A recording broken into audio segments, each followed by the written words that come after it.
Hey, soul surfers. So, okay, in this session, it's more sensitive stuff. So, if you're not up for that right now, we totally get it. Feel free to change the channel. But we're talking about those times that I ended up in the hospital, and it was 2018. Twice in the summer, the end of June and the beginning of July, for issues nobody could figure out. And the doctor thought maybe it was withdrawal from alcohol. But that didn't make sense to me. However, what did make sense to me was I needed more healthy ways of coping with the loss. How to cope with the times, the sadness, the grief. We're all dealt that grief card. All humans are dealt that grief card, it seems, with each loss. And it's a two-faced card. And there's 6 others. I've spoken to the guilt and shame, loss, identity, intimacy, rejection, and mastery and control are the others. But that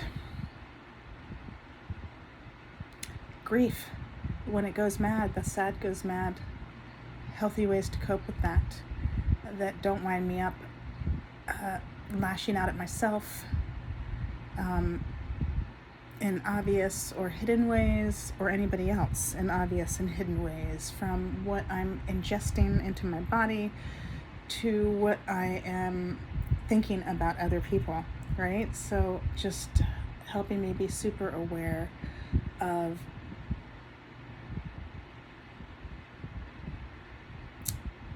expressing those in healthy ways, which is not necessarily it's very different than the fight, flight, freeze, fuck, fawn, which is our amygdala, our grief-struck by loss amygdala. Each human's grief-struck by loss amygdala becomes authoritative, fearful, and acts in fight, flight, freeze, fuck, fawn. And so how to get out of that cycle, and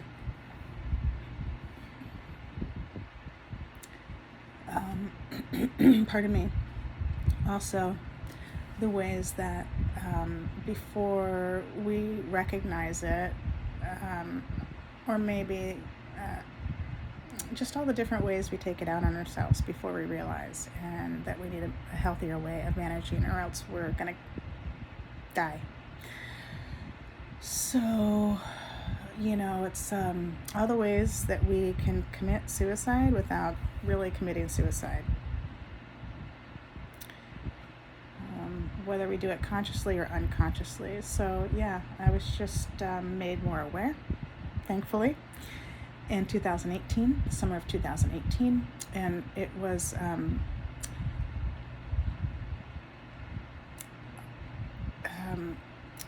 to be fair, I was being shown again what happened as I was orphaned by my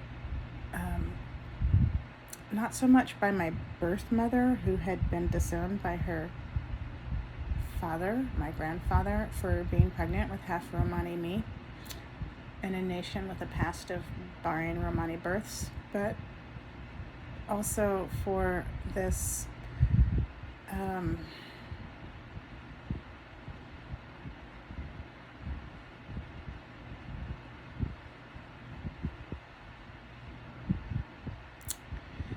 it's not as simple to say as it may appear. Thank you for being patient with me in my pauses as I try to collect my thoughts and figure out how to express what I want to say. And still then, I might not get it correct. So thank you extra.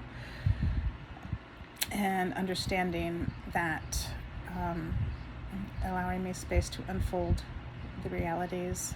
So yeah, these times when we may take it out on ourselves that we are unaware of, or become made aware to us through visits to the emergency room.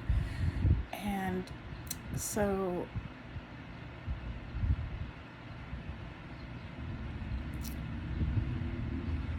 if I was to get at the root of it, I couldn't just say it was, oh, I've been drinking too much.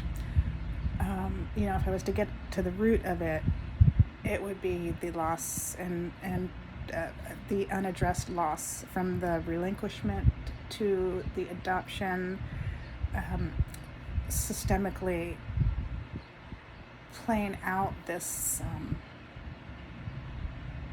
trauma wound where we think we've fixed it, but really it's just exacerbating it, which is a big mindfuck when you think about it. So, and just nobody's fault, not how to say this without blaming, right? So if you're feeling like I'm blaming you, I apologize. I did not mean to cast blame. I'm trying to walk away from that cycle because that's part of the violence cycle, right?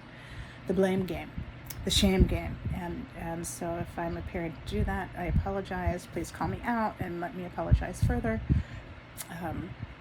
so I can learn more how to adopt success for one and all, transmuting violence cycles into love, starting with me, and then sharing that with you. It's a whole community effort at a point, right? So thank you so much. And yeah, so it's complicated.